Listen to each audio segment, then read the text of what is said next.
বিয়ের আলোচনা চলছে। ছেলে এবং মেয়ে দুজন যেন পরস্পরকে ঠিকঠাকভাবে জানতে পারে, তার জন্য দুজনকে একা ছেড়ে দেওয়া হলো।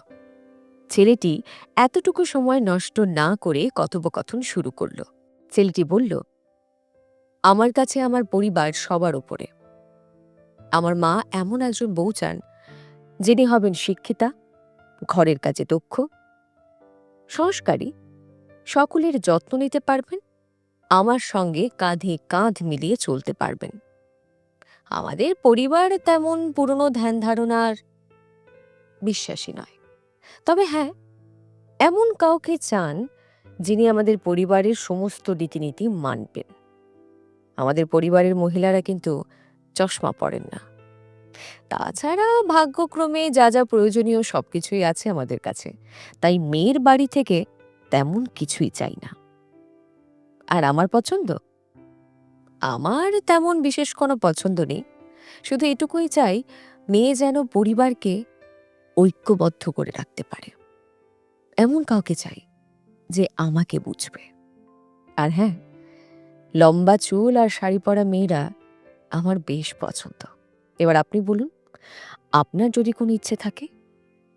মেয়েটি এতক্ষণ চুপচাপ বসেছিল, কিন্তু তারপর লাজুকতার আবরণ সরিয়ে আত্মসম্মানের চাদর মাথায় দিয়ে দৃপ্ত কণ্ঠে বলল, আমার কাছে আমার পরিবার আমার শক্তি। আমার বাবা এমন একজন জামাই চান যিনি তাদের সুখ দুঃখে অনুগ্রহ নয়, বরং আপনজন হয়ে পাশে দাঁড়াবে। এমন কাউকে চান যিনি তার মেয়ের সঙ্গে ঘরের কাজে সাহায্য করবেন। মা এবং স্ত্রীর মধ্যে সেতু স্থাপন করতে জানবেন এমন কেউ যিনি আমাকে শুধুমাত্র তার পরিবারের কেয়ারটেকার বানাবেন না।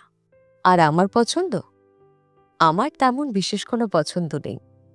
শুধু এমন কাউকে চাই যিনি তার স্ত্রীকে পরিবারের সম্মান দেবেন। পাঠানি স্যুট পরা আর দাড়ি গোঁফ ছাড়া ছেলেরা আমার বেশি পছন্দ। আর রইল বাকি চশমার কথা। তাহলে বলি, আমার চশমাকে আমি আমার নিজের থেকেও বেশি ভালোবাসি।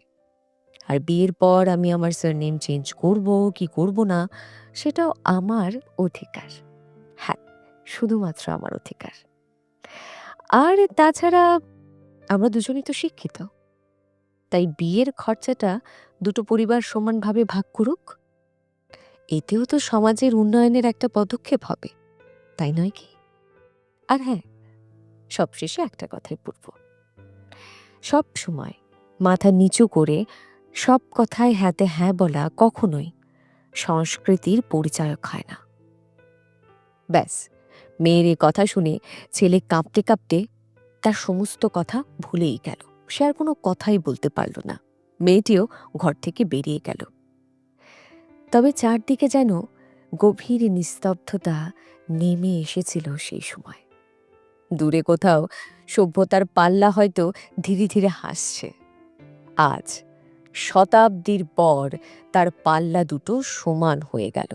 একবার গভীরভাবে ভেবে দেখুন তো, দুটো চাকার ভারসাম্য সমান না হলে একটি গাড়ি যেমন চলতে পারে না, ঠিক তেমনি সংসার নামক গাড়িটিকে চালানোর জন্য একটি চাকাকে কম গুরুত্ব দিলে কখনো সেই সংসার নামক গাড়িটি কি ঠিকঠাকভাবে চলতে পারে?